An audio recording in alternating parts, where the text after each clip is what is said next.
السلام علیکم dear student, آج کی اس ویڈیو کے اندر میں بیٹا آپ کو کویسچن کراؤں گا کلاس بی اے فارسی آپشنل کے اندر ایک کویسچن آتا ہے 10 نمبر کا۔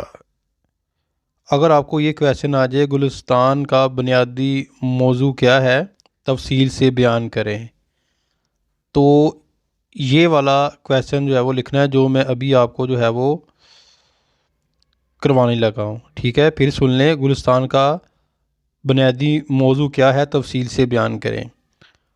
اور یہ کچھ جو ہے وہ پوائنٹ ہیں جو میں نے لکھے ہوئے ہیں، اس طرح ہم یہ کویسچن جو ہے وہ اس کو کریں گے۔ ٹھیک ہے، آپ نے بھی یہ جو ہے وہ پوائنٹ یاد کرنے ہیں، ہیڈنگ یاد کرنی ہے، اور میں بتاؤں گا کہ کون کون سا جو ہے وہ پوائنٹ کہاں پر استعمال ہوتا ہے۔ ٹھیک ہے، ہاں جی، نمبر 1 ہے جی، نمبر 1 کے اوپر کیا ہے؟ اخلاقیات پر زور۔ اگر آپ اس طرح لکھیں گے تو ایک تو پڑھنے میں جو ہے وہ ایگزامینر کے آسانی ہو جائے گی، اور آپ کے نمبر جو ہے وہ کافی اچھی آ جائیں گے۔ یہاں اپنے کٹ مارکر کا یوز کرنا ہے، ذرا خوش خطی کے ساتھ لکھنا ہے۔ ٹھیک ہے، تو ہم اب اس کو ریڈ آؤٹ کرتے ہیں۔ اخلاقیات پر زور۔ شیخ سعدی سے پہلے اور بعد میں فارسی زبان میں اخلاقیات پر بہت کچھ لکھا گیا ہے، یہاں تک کہ اخلاقیات کے موضوع پر اخلاق ناصری اور اخلاق جلالی جیسی باقاعدہ کتابیں لکھی گئیں، لیکن جو عظمت اور مقبولیت گلستان کے حصے میں آئی وہ شاید ہی کسی اور کتاب کو نصیب ہوئی ہو۔ اس کی وجہ یہ ہے کہ اخلاقیات ایک روکھا پھیکا اور بے کیف سا موضوع ہے، اور انسان اس سلسلے میں کچھ زیادہ دلچسپی نہیں لیتا۔ دلچسپی سے صرف ان کتابوں کا مطالعہ کیا جاتا ہے جن میں حسن و عشق کی گھاتوں یا عشق و محبت کی واردات و کیفیات کا جو ہے وہ چٹخارے دار بیان ہو۔ مگر یہ کہ شیخ سعدی کا کمال فن ہے کہ اگرچہ گلستان کی بنیاد اخلاقیات پر ہے، اس کے باوجود اس کا پڑھنے والا کہیں بھی خشکی، بے کیفی یا اکتاہٹ محسوس نہیں کرتا۔ یعنی کہ جو اخلاقیات ہوتی ہیں نا، یہ 10 بیان ہوتا ہے، تو اکثر قاری جو ہے وہ اکتا جاتے ہیں، لیکن اگر آپ اس بک کو پڑھیں گے، گلستان کو پڑھیں گے، تو آپ کے اندر جو ہے وہ ایک اکتاہٹ پن جو ہے وہ نہیں جو ہے وہ آئے گی آپ کی طبیعت کے اندر۔ تو اب یہاں سے میں نے کٹنگ کر دی ہے۔ نیکسٹ پوائنٹ آتا ہے جی، روزمرہ کے حالات۔ یہ یہاں پر پوائنٹ ختم ہو گیا۔ ٹھیک ہے، اب دوسرا شروع ہو گیا، روزمرہ کے حالات۔ یہ کہاں سے شروع ہوتا ہے جی؟ یہاں سے، یہاں تک اس کا اینڈ ہے۔ ٹھیک ہے، ای لکھ دیا میں نے۔ دراصل شیخ سعدی کی کچھ اس انداز سے اخلاقیات کا درس دیتے ہیں کہ وہ ناگوار نہیں گزرتا، یعنی کہ جو ہمیں کچھ دکھ اور تکلیف نہیں ملتی، اس میں کسی چیز کو برا نہیں کہا گیا، بلکہ انسان اس سے متاثر ہوتا ہے اور اس پر عمل کرنے کے متعلق سوچنے لگتا ہے۔ انہوں نے زندگی میں پیش آنے والے روزمرہ کے حالات و واقعات کو نہایت فصاحت و بلاغت، یعنی کہ فصاحت و بلاغت مین ایک ایسی زبان کا استعمال جو ہر بندے کو جو ہے وہ سمجھ آ جائے، اس کو بولتے ہیں فصاحت و بلاغت سے سیدھے سادے انداز میں بیان کر کے ان سے درست اور مفید اخلاقی نتائج اخذ کیے ہیں، اور معاشرے کے ہر فرد، بچے، جوان، بوڑھے، ہر طبقے، ادنا اعلیٰ غرض کے بادشاہ سے لے کر درویش تک اور امیر سے لے کر فقیر تک انسانی زندگی کے عام تجربات کا نچوڑ حکایات اور امثال کی صورت میں پیش کیا ہے۔ ٹھیک ہے، یہ پوائنٹ یہاں تک ہو گیا، کون سا؟ روزمرہ کے حالات۔ اب نیکسٹ پوائنٹ ہم چلتے ہیں، ابواب کی ترتیب، یعنی کہ چیپٹر کو کس طرح ارینج کیا ہوا ہے اس بک کے اندر۔ ابواب کی ترتیب۔ بنیادی موضوع کو پیش نظر رکھتے ہوئے شیخ سعدی نے گلستان کے ابواب کی ترتیب میں بھی ایک تناسب، ہم آہنگی اور حسن برقرار رکھا ہے۔ ہم آہنگی کیا ہے؟ کہ ایک چیپٹر کو دوسرے کے ساتھ اس طرح اٹیچ کیا ہوا ہے کہ یہ نہ ہو کہ پہلے کی آفریت ختم ہو جائے، اور 8واں باب اس طرح قائم و مرتب کیے ہیں کہ وہ ایک دوسرے کو واضح اور آراستہ کرتے نظر آتے ہیں۔ چونکہ انہوں نے گلستان کو ایک بادشاہ کے نام سے منسوب کیا ہے، اس لیے پہلا باب بادشاہوں کی سیرت کے بارے میں لکھا ہے، کیونکہ وہ سمجھتے ہیں کہ الناس علی دین ملوکم کے مصداق کا کردار عوام کے لیے نمونہ ہوتا ہے، اور ان کا ہر قول و فعل، یعنی کہ جو بادشاہ ہوتے ہیں ان کا جو بات بولتے ہیں، ان کا کام ہوتا ہے رعایا کے لیے مشعل راہ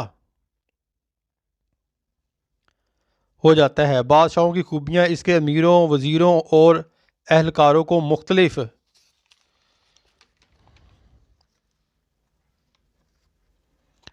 برائیوں سے روکتی ہے، اور بادشاہ کی ذرا سی غفلت عوام پر ظلم و تعدی کے دروازے کھول سکتی ہیں۔ شیخ سعدی نے اس حقیقت کو ایک بڑی اچھی مثال سے واضح کیا ہے کہ اگر بادشاہ رایا کے باغ سے ایک سیب توڑ لے تو اس کے لشکری درخت کو بلکہ پورے باغ کو تباہ و برباد کر دیتے ہیں۔ یعنی کہ کتنا اچھا درس دیا ہے۔ یعنی کہ وہ شیخ سعدی کہنا چاہتے ہیں کہ اگر ایک بادشاہ نا وہ کہے گا کہ عوام کے باغ میں سے جو ہے وہ ایک سیب جو ہے وہ زبردستی توڑ لاؤ، تو جو اس کی جو فوج ہے، لشکر ہے، وہ زبردستی سے وہ کیا کریں گے، وہ درختوں کو ہی کھاڑ لائیں گے کہ اگر ایک بادشاہ سیب کھا سکتا ہے تو ہم یہ کیا اپنا درخت نہیں لے کر جا سکتے۔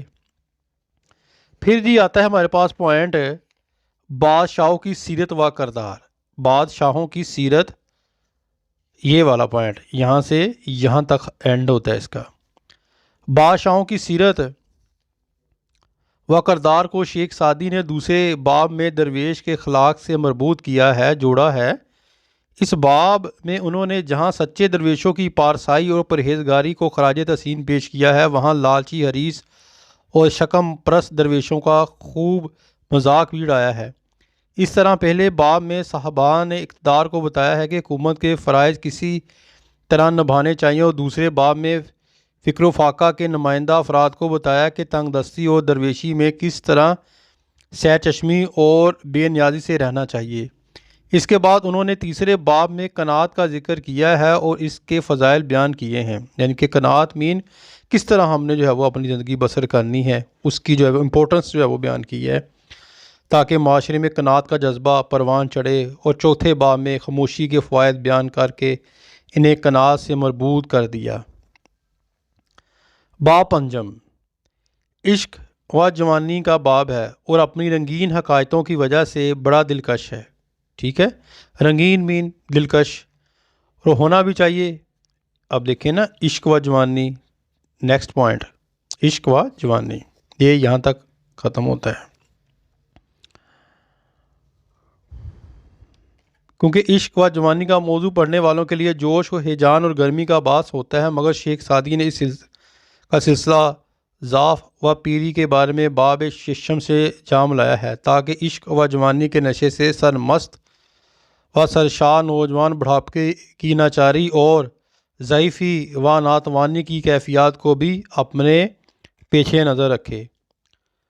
خاتمے پر شیخ سعدی نے تعلیم و تربیت اور آداب صحبت و معاشرت پر مشتمل اخلاقیات کا درس بڑے خوبصورت اور مؤثر جو ہے وہ انداز سے دیا ہے۔ ٹھیک ہے، نیکسٹ ہمارے پاس آ جاتا ہے کہ عام فہم حکایات۔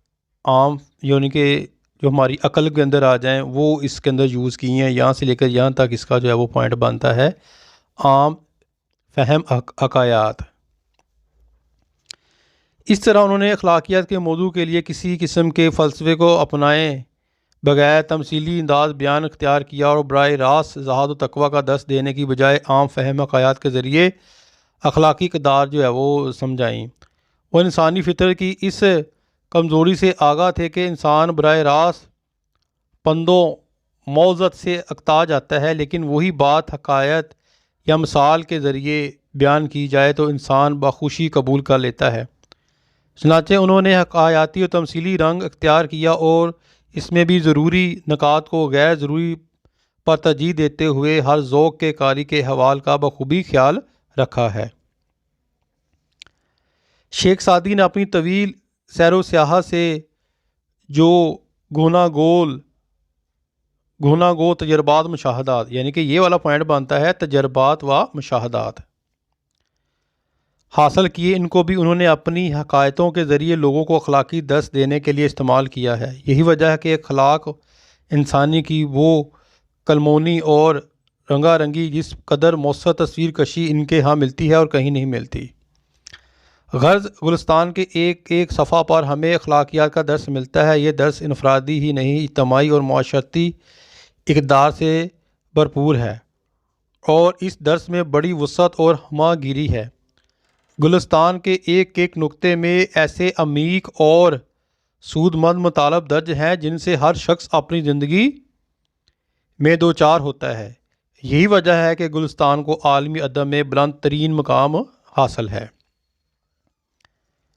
اتنا کر لیں جی، بس کافی ہے، باقی جو ہے وہ آپ دیکھ لیں، اگر کرنا ہے تو آپ یہاں سے آپ کر سکتے ہیں، ٹھیک ہے، کیونکہ پیپر کے اندر ٹائم کو بھی جو ہے وہ ملحوظ خاطر رکھنا ہوتا ہے۔ یہاں تک اس کا اینڈ ہوتا ہے، اگر آپ کرنا چاہتے ہیں تو یہاں سے آپ کر سکتے ہیں، ٹھیک ہے بیٹا۔ امید کرتا ہوں کہ یہ ویڈیو آپ کے بہت زیادہ یعنی کہ جو ہے وہ ہیلپ فل ہوگی۔ کلاس بی اے فارسی آپشن کے اندر جو میں کویسچن کرا رہا ہوں ساتھ ساتھ یاد کرتے جائیں، اور انشاءاللہ تعالیٰ آپ کے 10 نمبر جو ہے وہ پکے ہو جائیں گے اس بک کے اندر۔ اور اگین یہ جو ہے وہ ایک دفعہ جو میں نے پوائنٹ آپ کو بتائے ہیں وہ دیکھ لیں۔